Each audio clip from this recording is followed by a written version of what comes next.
Radio 1 de Radio Nacional de España presenta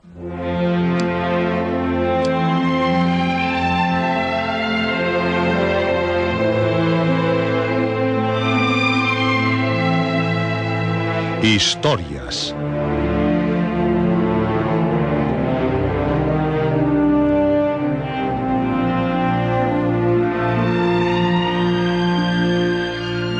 Historias de terror, de aventuras, de suspense, de ciencia ficción.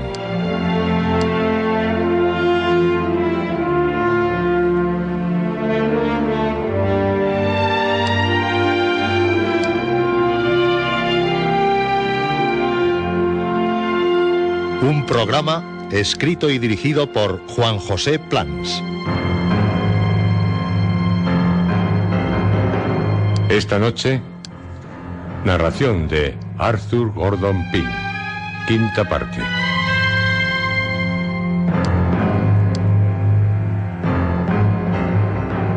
Esta es su noche, la noche de cuantos intrépidamente desean vivir las más inquietantes historias. Las historias de este programa, el del sonido del miedo. Historias.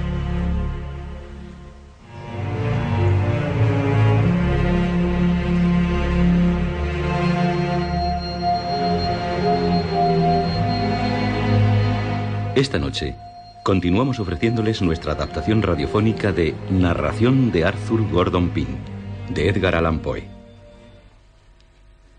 De los 4 supervivientes del bergantín Grampus, solo quedan 2, Arthur y Peters. Parker, dada la situación límite en la que se hallan, propone que uno se sacrifique para que los demás sigan viviendo. Se juegan su suerte a la astilla más corta, siendo precisamente Parker quien la elige. Augustus morirá al gangrenársele el brazo. Arthur y Parker se esfuerzan por seguir con vida, pero no tienen muchas esperanzas, a no ser que sean salvados por la tripulación de algún barco.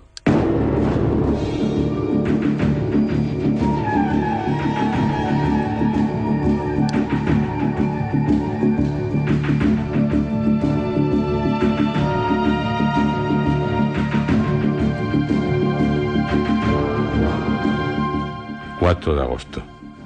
La quilla del bergantín se iba poniendo al descubierto, lenta y gradualmente al principio, después de forma violenta. Adoptamos nuestras precauciones para no ser lanzados al agua, pero resultaron ineficaces. Arrojados al abismo, permanecimos algunos minutos bajo la superficie, debatiéndonos para no sucumbir. Nos cubría el enorme casco del bergantín. Me resigné a morir, pero no había tenido en cuenta de que el casco oscilaría a babor. El remolino del agua que se elevaba debido a la vuelta del barco me llevó a la superficie con más violencia que cuando me hundió. Así, al emerger, me encontré unas 20 yardas del casco. El Grampus está con la quilla al aire. Se balancea con violencia y el mar tiene muchos remolinos. La veo a Peters. Flotan a mi alrededor varios objetos del barco, un barril de aceite. Me dan pánico los tiburones. Sé que me rodean. Para alejarlos, si era posible, golpeé con energía el agua con los pies y con las manos, nadando en dirección al barco, formando mucha espuma. Ese método, por simple que fuese, logró salvarme. El mar, antes de que el bergantín diese la vuelta, estaba plagado de tiburones. Muchos me rozaron mientras nadaba hacia el bergantín. Dado lo débil que estaba, por mí mismo no hubiera podido subir al casco, pero afortunadamente apareció Peters, que había trepado la quilla por el lado opuesto. Me ayudó a subir, pero otro peligro se cernió sobre nosotros: morir por inanición. Las provisiones que nos quedaban se habían perdido. Desesperados, lloramos como niños. Ni sábanas teníamos para recoger en ella el agua de lluvia, ni el cántaro en la que la conservábamos. Pero, por debajo de la línea de flotación, descubrimos que había muchas lapas. Resultaron excelentes y nutritivas. Un beneficio inesperado que nos trajo el accidente. Teníamos lapas para sobrevivir durante un mes. Solo faltaba el obtener agua. para lo cual únicamente podríamos utilizar nuestras camisas. Pero durante el día no vimos ni una nube. El sufrimiento causado por la sed se hizo insoportable. Durante la noche, Peters solo logró dormir durante 1 hora y yo nada.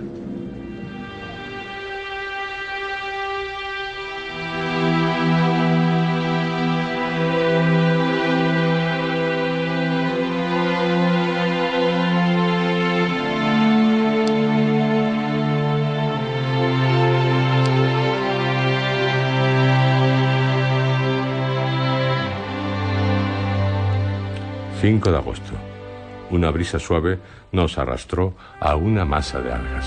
Entre ellas tuvimos la suerte de descubrir varios cangrejos, que resultaron deliciosos. Comprobando que no había tiburones, nos bañamos durante 4 o 5 horas, lo que hacía menguar nuestra sed. 6 de agosto. Llovió abundantemente. Empapando las camisas, logramos calmar la sed, retorciéndolas para exprimir el líquido salvador. 7 de agosto.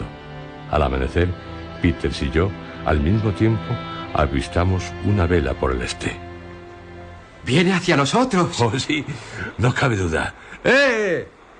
¡Salvarnos! ¡Que estamos aquí! ¡Estamos aquí! ¡Aquí! ¡Que estamos aquí! ¡Aquí! Agitamos las camisas al aire. Saltamos lo que pudimos. Seguimos gritando. El barco, si no cambiaba de rumbo, pasaría cerca de nosotros. 1 hora después de avistarlo, pudimos distinguir a los tripulantes en cubierta. Es una goleta larga y baja. Sí. Con mucha tripulación. Tiene los mástiles bastante inclinados. Con una bandera negra en la cofa del trinquete. Tienen que habernos visto. Nos dejarán a la deriva. No, a la deriva no. Oh, ahora hice una bandera británica. Y avanza hacia nosotros. Gracias a Dios. 1 hora más tarde nos hallábamos en uno de sus camarotes. Aquella goleta era la Jane Guy, de Liverpool, mandada por el capitán Guy, con rumbo hacia el Pacífico, en cuyos mares del sur se dedicaría a la caza de focas.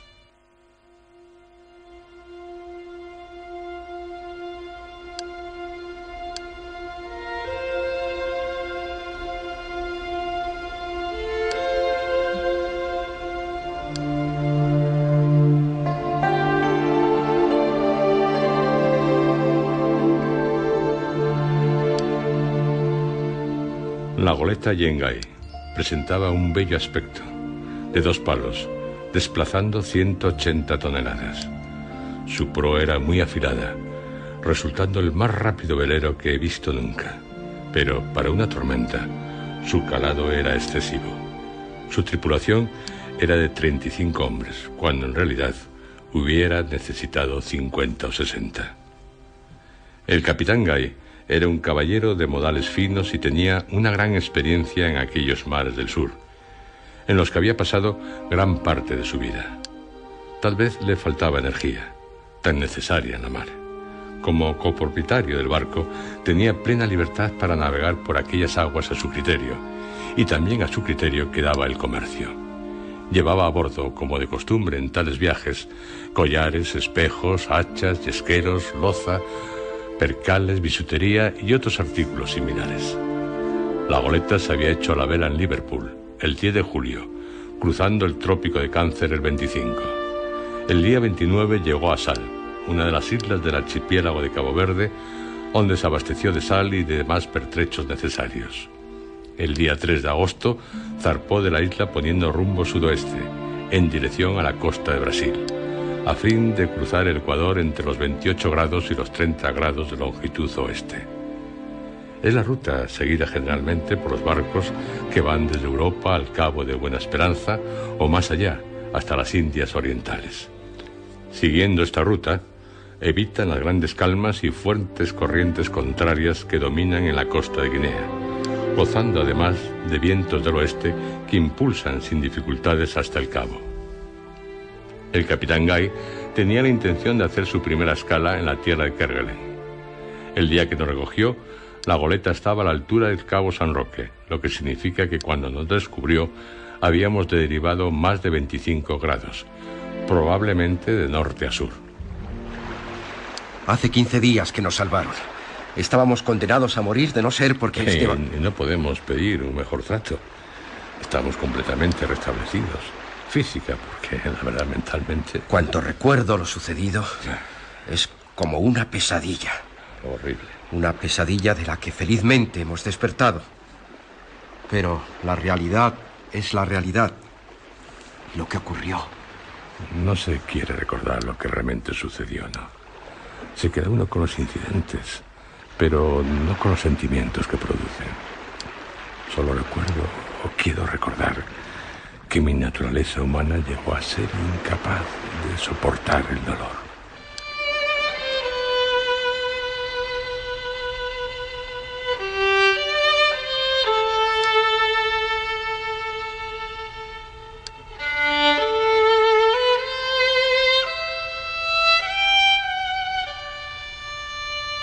Durante algunas semanas continuamos nuestro viaje sin incidentes de importancia, encontrando de cuando en cuando algunos balleneros y a veces ballenas negras, llamadas así para diferenciarlas de los cachalotes, sobre todo al sur del paralelo 25. El 16 de septiembre, cuando estábamos cerca del Cabo de Buena Esperanza, la goleta soportó el primer vendaval considerable desde su partida a Liverpool. Es en aquellas zonas donde los navegantes con frecuencia se han visto obligados a afrontar tremendas tempestades del norte. Producen siempre una mar gruesa y uno de sus caracteres más peligrosos es el brusco cambio del viento, cosa que suele acontecer en lo más intenso de la tempestad.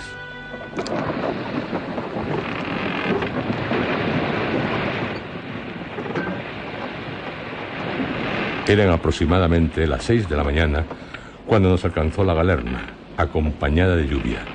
Venía como de costumbre del norte. A las 8 empezó a arreciar, con mar tan picada como pocas veces la he visto. A bordo todo estaba asegurado, pero la goleta bandeaba excesivamente, cabeceando hasta hundir su castillo de proa a cada golpe de mar. Emergía grandes dificultades a cada hora. Poco antes de ponerse el sol, ya pendía inerte la pequeña vela del trinquete. 2 minutos después, éramos lanzados de costado como por arte de magia, cubriendo la goleta un espantoso remolino. Por fortuna, el viento del sur solo fue una ráfaga y se pudo enderezar el barco. Pero no pudimos descansar hasta la mañana siguiente, cuando el mar se presentó tranquilo. Según el capitán, nuestra salvación había sido casi un milagro.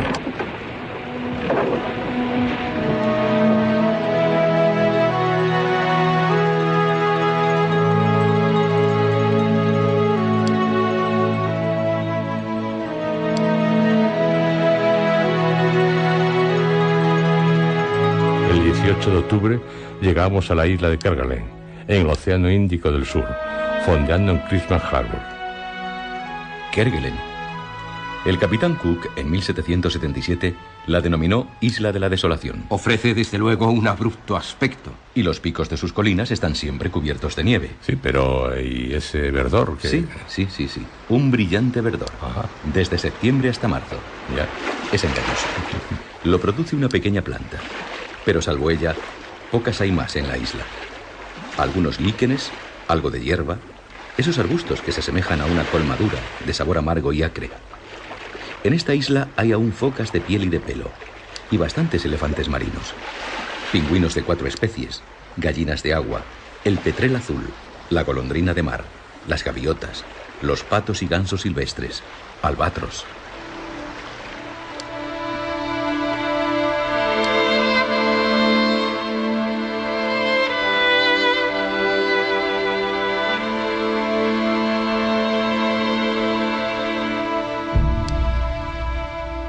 A la mañana siguiente, a nuestra llegada a Christmas Harbour, el piloto, Mr. Patterson, mandó a arriar los botes para ir en busca de focas, dejando al capitán y a un joven pariente suyo en un lugar de la orilla al oeste, pues tenía que hacer algo, el que nunca lo supe, en el interior de la isla. El capitán Guy llevaba consigo una botella dentro de la cual había introducido una carta lacrada. Se dirigió desde el punto donde desembarcó hacia uno de los picos más elevados del lugar.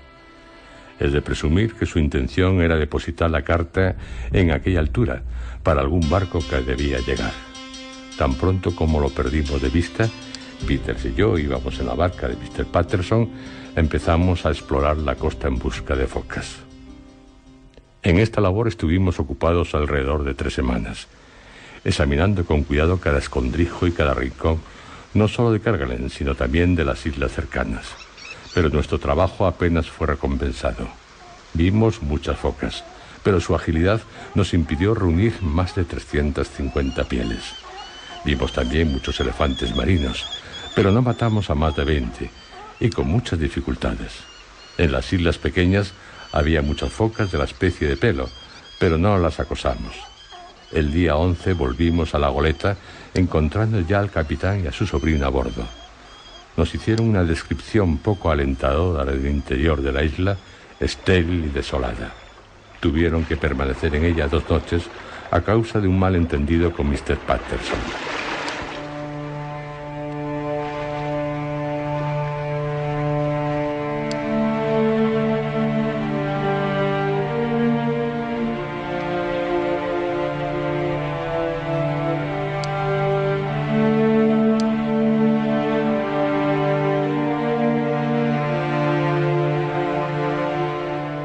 El día 12 zarpamos de Crystal Harbour con rumbo oeste.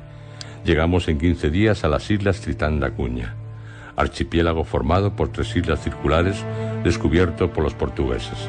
En las costas de estas islas abundan durante la temporada de caza leones, elefantes y vacas marinas, focas con pieles y aves oceánicas de todas clases.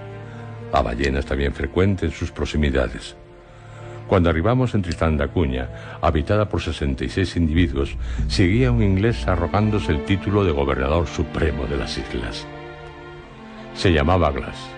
No tuvimos problemas en procurarnos cuanto nos era necesario: carneros, cernos, carne de vacuno, conejos, aves, cabras, pescados de diferentes clases y verduras en abundancia. El capitán compró a Glass 500 pieles de foca y también algo de marfil. A principios de noviembre nos hicimos a la vela hacia el sudoeste para llevar a cabo una exploración entre un grupo de islas llamadas las Auroras, sobre cuya existencia aún se discute. Para algunos, las Auroras fueron descubiertas por el capitán de la fragata Aurora en 1762. El capitán Manuel de Ollarvido aseguró pasar a través de las islas con su fragata Princesa en 1790. En 1794, la corbeta española Atrevida partió con el propósito de determinar su situación exacta. Esta expedición fue mencionada en un informe publicado por la Real Sociedad Hidrográfica de Madrid en 1809. En tal informe figura su situación.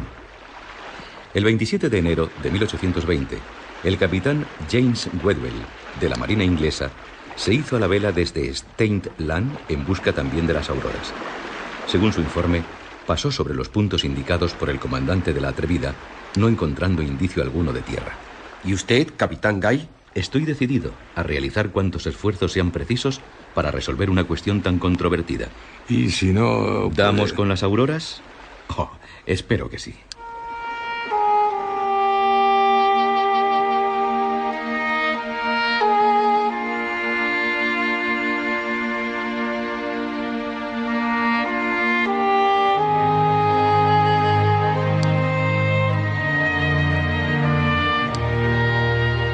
Pero, aunque el 20 de diciembre alcanzamos el lugar de discusión, las islas no aparecieron.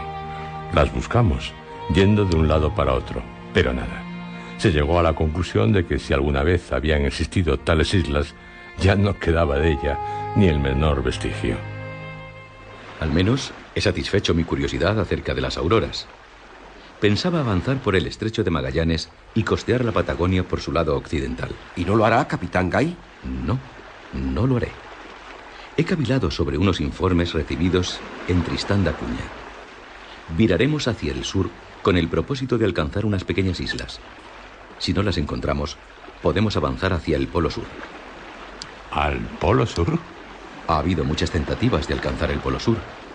De la primera que tenemos noticia es de la del capitán Cook. Hay cerca de 300 grados de longitud en los que aún no se ha atravesado el círculo antártico. Ya saben por dónde nos adentraremos. El capitán llegaría a abandonar la búsqueda de las islas indicadas por el gobernador Glass. Y así, el 1 de enero de 1828, nos encontramos rodeados de hielo. Nuestras posibilidades de continuar disminuyeron notablemente. Un fuerte vendamal sopló durante toda la tarde del noreste y empujó contra el casco y el timón grandes trozos de hielo a la deriva con tal violencia que temblamos por las consecuencias. Por la noche arreció el vendaval con más fuerza, pero pudimos abrirnos camino a través de los hielos hacia el mar libre.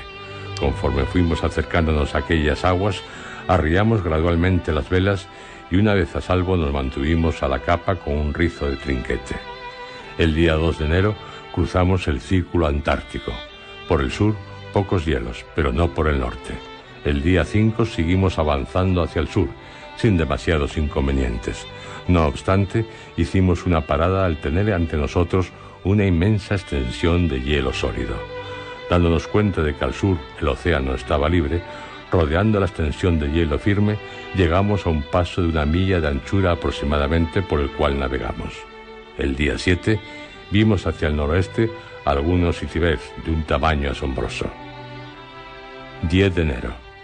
Al amanecer tuvimos la desgracia de perder un hombre que cayó al mar. Era un norteamericano, de Nueva York, uno de los mejores marineros de la goleta.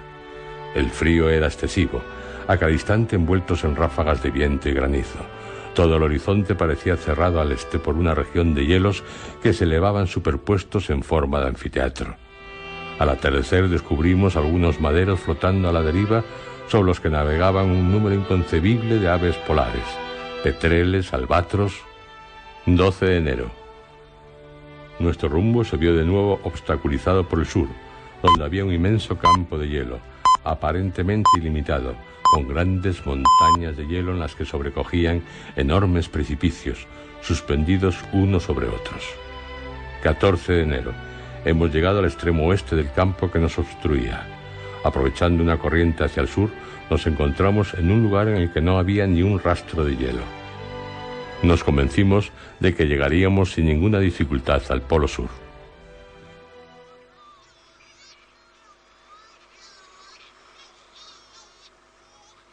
...17 de enero...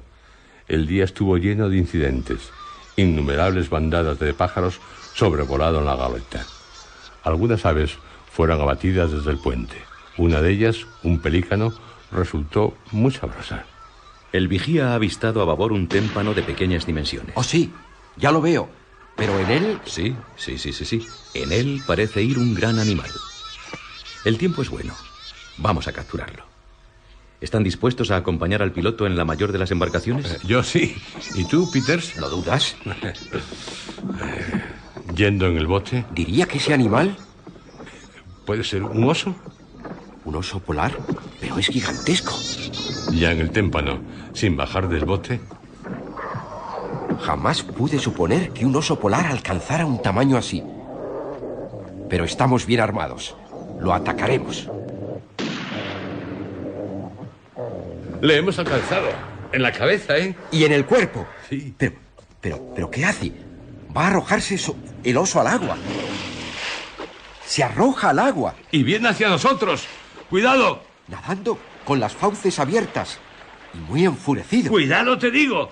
¡Tropa por la espalda! Ha herido a un remero. ¿Saltaré sobre él? Le ha clavado el cuchillo en la nuca. Le ha alcanzado la espina dorsal. Se cae al mar, arrastrando a Peters con él. ¡Echadle un cabo! Ataré el cuerpo de esta bestia. ¡Pero sube pronto! ¡Descuida! Volvimos a la goleta, remolcando triunfantes el trofeo, que medía más de 15 pies de largo. Su piel era de una gran blancura, áspera. Sus ojos eran del color de la sangre, más grandes que los de los osos polares.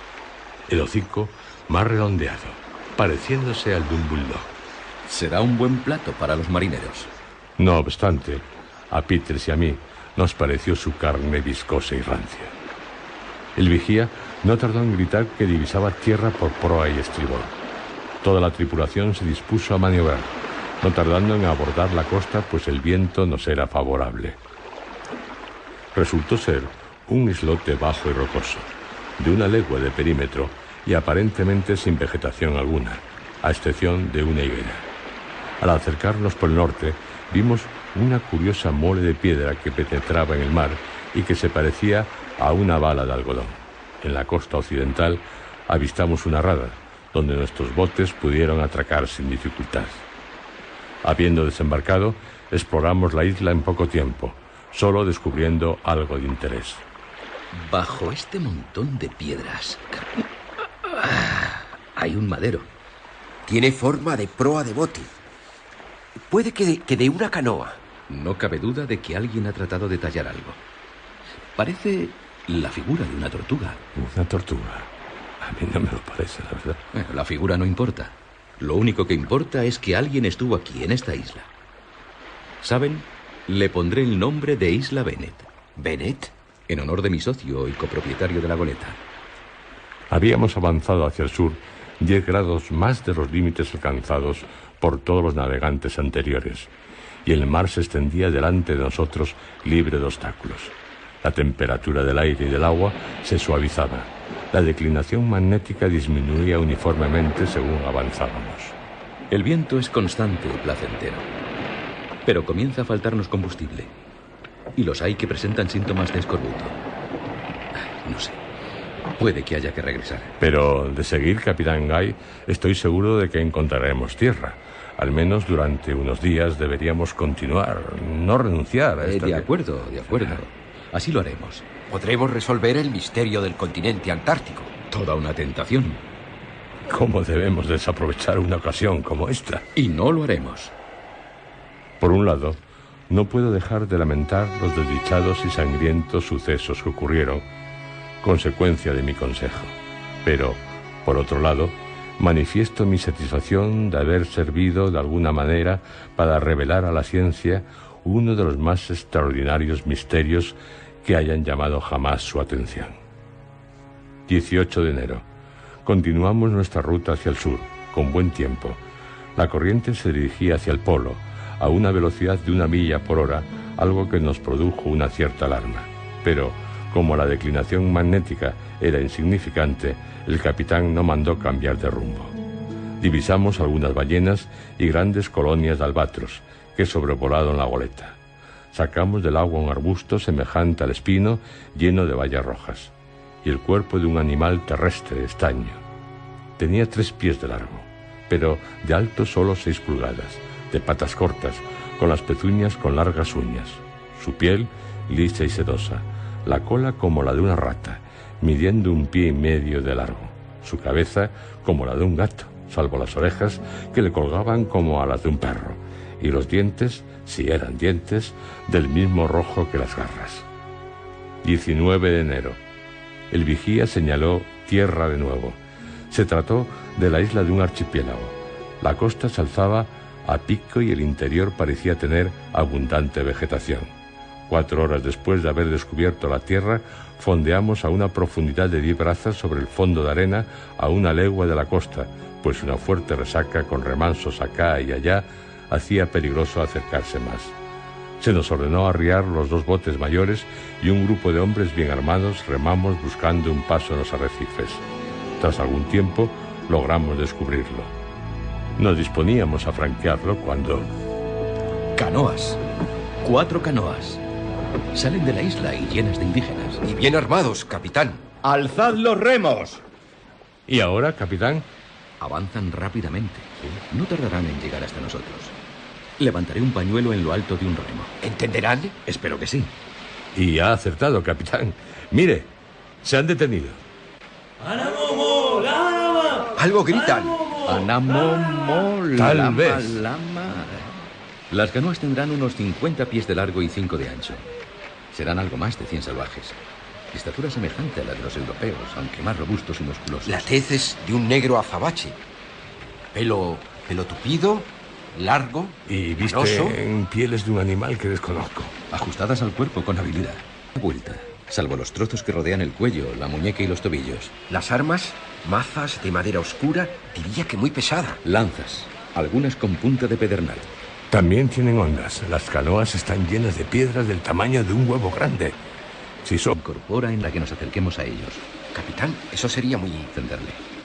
Lo más prudente es estar a cierta distancia de ellos. Son muchos y no sabemos ni quiénes son. El jefe parece haber comprendido. ¡Qué rápidos avanzan! Magníficos remeros. Y ahora el jefe... ¡Salta a nuestro bote! ¡Ánamo! ¡Ánamo, lama! Se sienta al lado del capitán.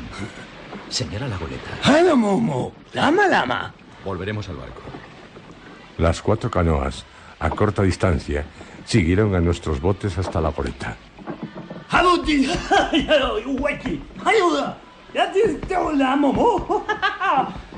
Al llegar a la goleta, el jefe de los salvajes dio muestras de una gran alegría, palmoteando, golpeándose las piernas y el pecho, riendo estrepitosamente. Todos los salvajes le acompañaron en sus demostraciones de júbilo, produciendo un ruido ensordecedor. ¡Izar los botes! El capitán dio a entender al jefe que no podía recibir sobre cubierta a más de 20 personas a la vez. El jefe pareció aceptar el arreglo, transmitiendo ciertas órdenes a las canoas, de las que una se acercó, quedándose las otras a 50 yardas de distancia. 20 de los salvajes subieron a bordo y examinaron el puente en todas direcciones, saltando y gritando como si estuvieran en su propia casa, y observándolo todo con gran curiosidad. Es evidente que nosotros somos los primeros hombres blancos que ven. Más bien parece que nuestra tez les resulta un tanto repugnante. Parece como si la Yengai, en vez de ser una goleta, fuera para ellos un ser vivo. Temen herirla con sus armas. Ponen las puntas de las lanzas hacia arriba para no causarle daño. Oh, el cocinero ha dado con el hacha a la cubierta y se ha despistado al partir leña. La grieta es considerable. ¡Racua! El jefe ha dado un empujón al cocinero. Y sin ninguna consideración. ¡Racua! Se está lamentando.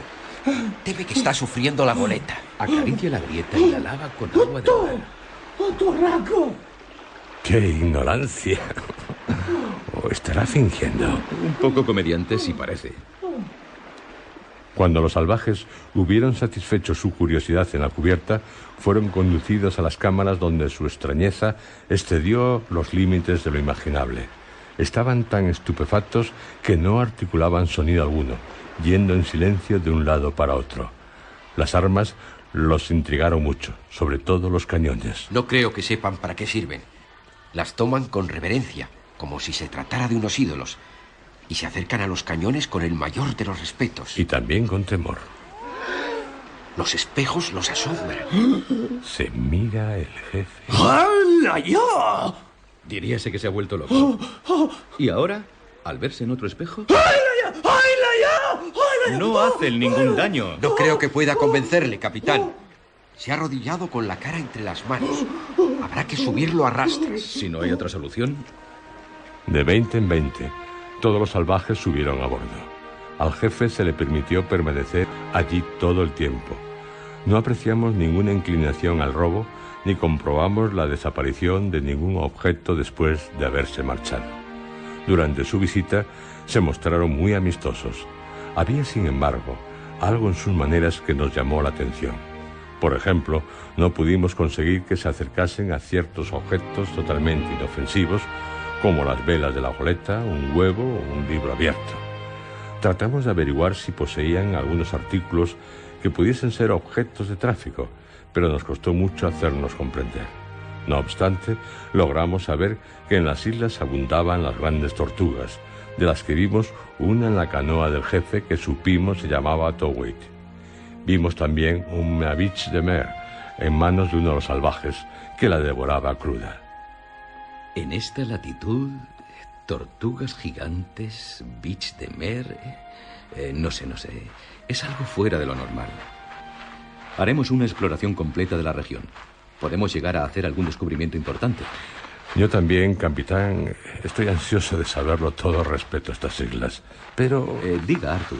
La verdad es que tengo mis temores sobre tal exploración. Preferiría continuar hacia el sur. El tiempo es magnífico ahora. Pero ¿y después? Nos hallamos sobre el paralelo 84, con el mar abierto ante nosotros y con una corriente muy fuerte hacia el sur. El viento también nos es favorable. En cuanto tengamos agua y comida fresca, capitán... Le escucho atentamente. A nuestro regreso podemos explorarlas y hasta invernar en ellas en caso de quedar bloqueados por los hielos. De acuerdo, Arthur. No sé cómo tengo tanta influencia sobre él. Aunque encontremos la Biche de Mer, no permaneceremos aquí más de una semana. Luego hacia el sur, mientras no sea posible.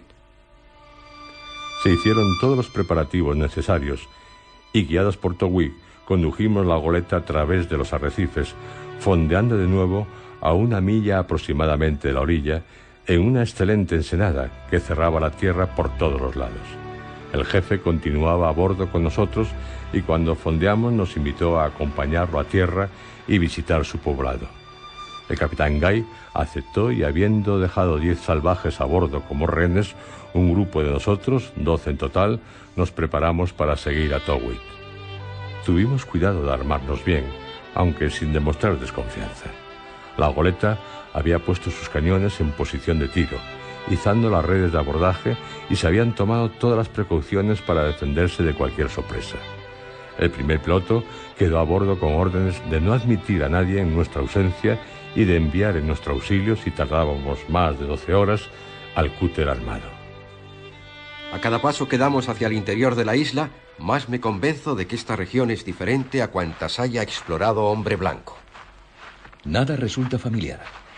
Hasta los árboles son diferentes. O las rocas, por su estratificación, colorido y mesa. ¿Y el agua de los arroyos? Ellos la beben, pero parece corrompida. Desde luego. Resulta difícil decir cómo es. Discurren con rapidez, pero salvo en la cascada, no es cristalina. En apariencia sí, pero donde no hay declive, hay como una espesa goma arábiga. No es incolora, pero tampoco tiene un color determinado. A lo largo de su curso muestra todos los posibles matices del púrpura. Este agua nos asombra tanto como a Towik los espejos. Al tomar un poco de agua, si la dejamos reposar en un frasco... ¡Oh, y miren! Ya se forman una serie de capas diferentes. No se mezclan, pero su cohesión es perfecta con relación a las partículas de su masa. No obstante, imperfecta con relación a la siguiente. Pasando la hoja de un cuchillo a través de las capas, el agua se cerraba detrás de ella inmediatamente, y al sacar el cuchillo, todas las huellas de su paso quedaban borradas. Sin embargo, cuando la hoja pasaba con exactitud entre 2 capas, se operaba una perfecta separación, que la fuerza de cohesión tardaba en anular. Los fenómenos de esta agua formaron el primer eslabón de la larga cadena de aparentes milagros de que más tarde debía haberme rodeado. Tardamos casi 3 horas en llegar al poblado, que se encontraba a más de 3 millas hacia el interior de la isla. Conforme avanzábamos, el grupo encabezado por Towik, que estaba formado por los más de 100 salvajes de las canoas, se fue incrementando con pequeños grupos de 2 a 6 o 7 hombres que se unían como por casualidad a lo largo del camino. Capitán, parece que todo está calculado, ¿no? Sí, cierto. Pero ahora ya es demasiado tarde para retroceder. Aparentaremos una total confianza en el jefe Towik. Sí, pero sin dejar de observar atentamente a estos salvajes. Hay que evitar que se mezclen con los otros. Nos aislarían. Después de atravesar un desfiladero, llegamos por fin a donde, según nos dijeron, estaba el único poblado de la isla. Cuando estuvimos cerca, el jefe gritó: ¡Clock! ¡Clock! ¿Qué dice? ¿Y yo qué diablos sé? ¡Clock! ¡Clock! Será el nombre del poblado, o el nombre genérico que se aplica a todos los poblados. Las viviendas, por llamarlas de alguna manera, son muy miserables. Se asemejan a las chozas de las tribus más salvajes y atrasadas. Se han levantado sin seguir ningún plan. Algunas, las que pertenecían a los Bampo Yampos, los notables de la isla, según llegaríamos a saber, consistían en un árbol cortado a unos 4 pies de la raíz, con una gran piel negra colocada por encima, que caía en blandos pliegues sobre la tierra. Bajo aquella especie de toldo moraban los salvajes. Otras viviendas estaban construidas con grandes ramas de árboles, de los que pendía el follaje ya seco, colocadas en ángulos de 45 grados contra un asiento de arcilla, sin forma determinada, de 5 o 6 pies.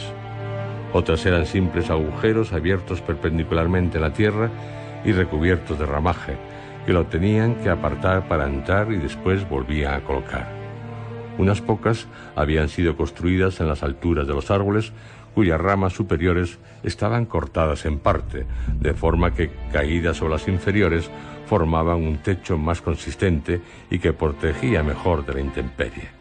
La mayor parte, sin embargo, consistía en pequeñas y poco profundas cavernas cavadas en la superficie de una áspera pared de piedra negra que rodeaba al poblado por 3 lados. A la entrada de cada una de estas cuevas había una pequeña roca que servía de puerta, aunque apenas cubría 1/3 de la entrada. ¡Qué aldea! Si es que así puede llamarse. No obstante, está bien protegida. En un valle profundo, con solo un acceso por el sur, cruza el valle un arroyo con esa agua mágica. Alrededor de las viviendas hay algunos animales, pero resultan extraños.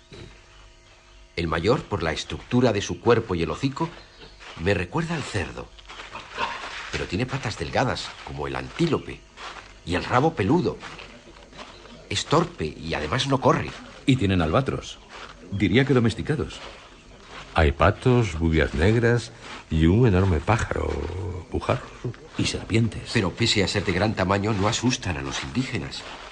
No creo que sean venenosas. Cuando nos acercábamos al poblado, con Togui y sus acompañantes, una multitud acudió a recibirnos. Están todos desnudos. Solo usan pieles los de las canoas. Y los del poblado no llevan armas. Ay, las mujeres son bonitas.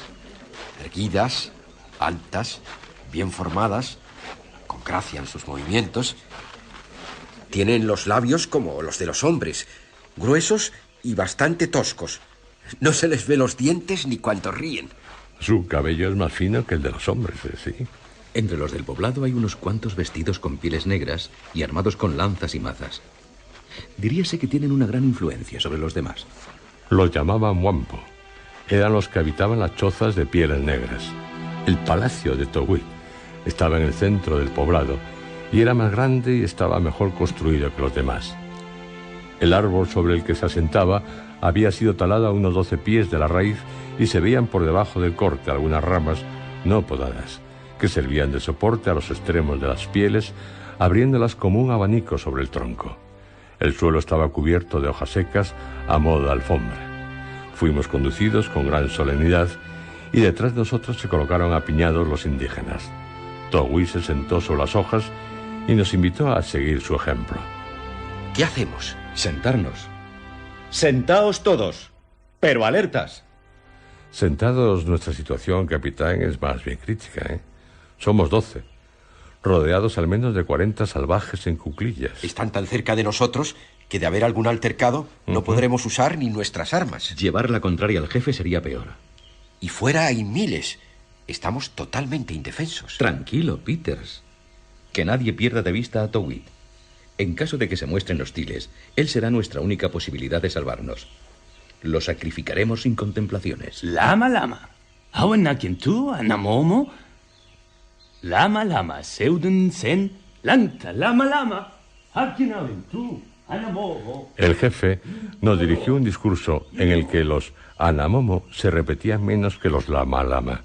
Cuando finalizó, el capitán le respondió: Podéis contar con nuestra gratitud y nuestra amistad.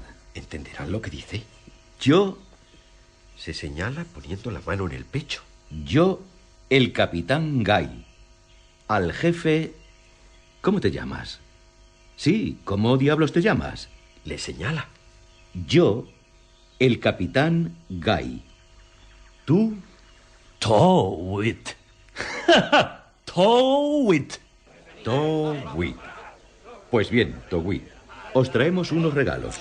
Collares azules Solo son cristales. y un cuchillo. Toma, Togui. Los collares los huele y parece despreciarlos. Pero el cuchillo le satisface. Anataya ya. Nos traen comida. El jefe está satisfecho. Pero, ¿qué? Parecen las entrañas palpitantes de alguno de esos animales desconocidos.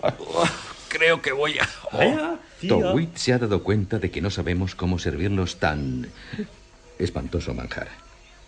Come para que lo imitemos. Yo no puedo, la verdad. Comer todos.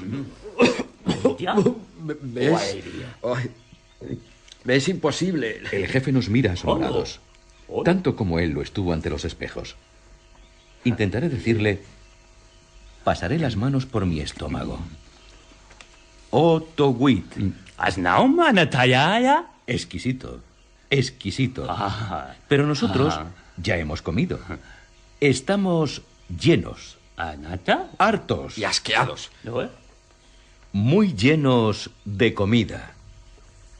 Bueno, creo que ha comprendido. Oye, tete. Cuando el jefe terminó de comer, le sometimos ingeniosamente a un interrogatorio, con objeto de descubrir cuáles eran los principales productos del lugar y si había algunos de que pudiéramos sacar provecho.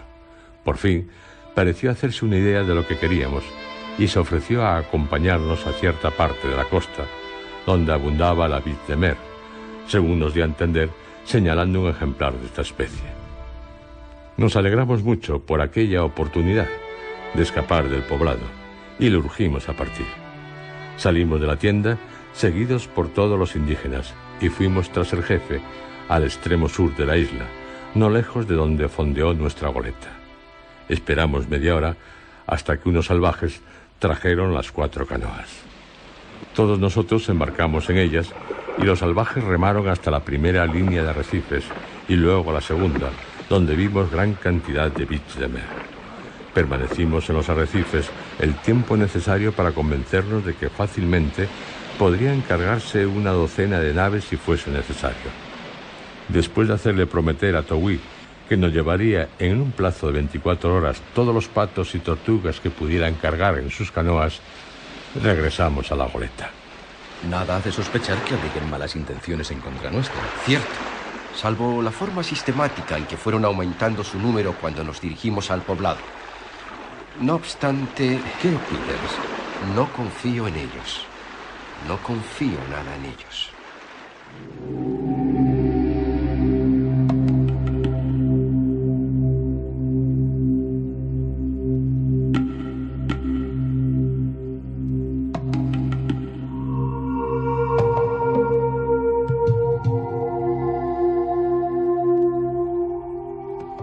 No se pierda en la próxima noche de este programa Historias, el final de Narración de Arthur Gordon Pym, la única y gran novela que escribió Edgar Allan Poe.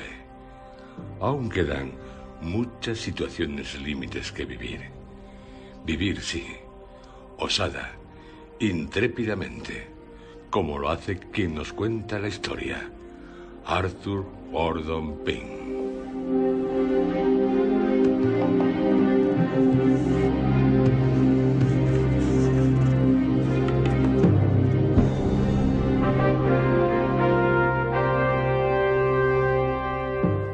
Les anunciamos que el próximo día 17 de mayo, viernes, a las 20:30 horas, grabaremos en directo, cara al público, en el Teatro Jovellanos de Gijón, este programa, Historias.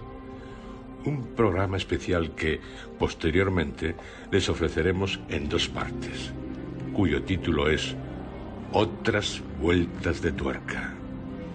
Hemos vivido otra vuelta de tuerca, una obra maestra de Henry James. Ahora viviremos otras vueltas de tuerca, para seguir pasándolo de miedo con miedo. No se olviden, repito, el próximo día 17 de mayo, en el escenario del Teatro Jovellanos de Gijón, grabaremos en directo, cara al público, un especial de historias, con el que continuaremos celebrando nuestro 5º aniversario.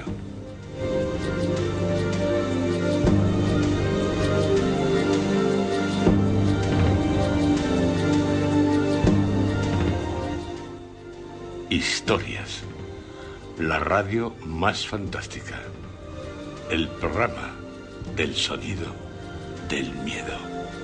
Historias, su programa, el de usted, y usted, y usted. No se pierdan el final de Narración de Arthur Gordon Pym.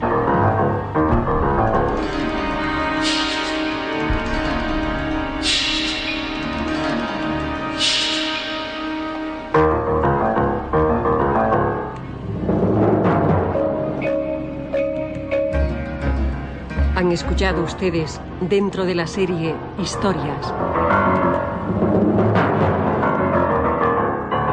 Narración de Arthur Gordon Pym, 5ª parte.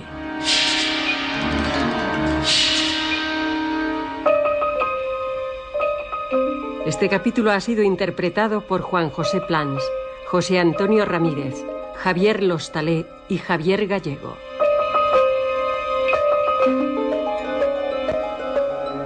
Efectos especiales, Joaquín Úbeda. Realización técnica, Adolfo Abarca y Javier Hernández.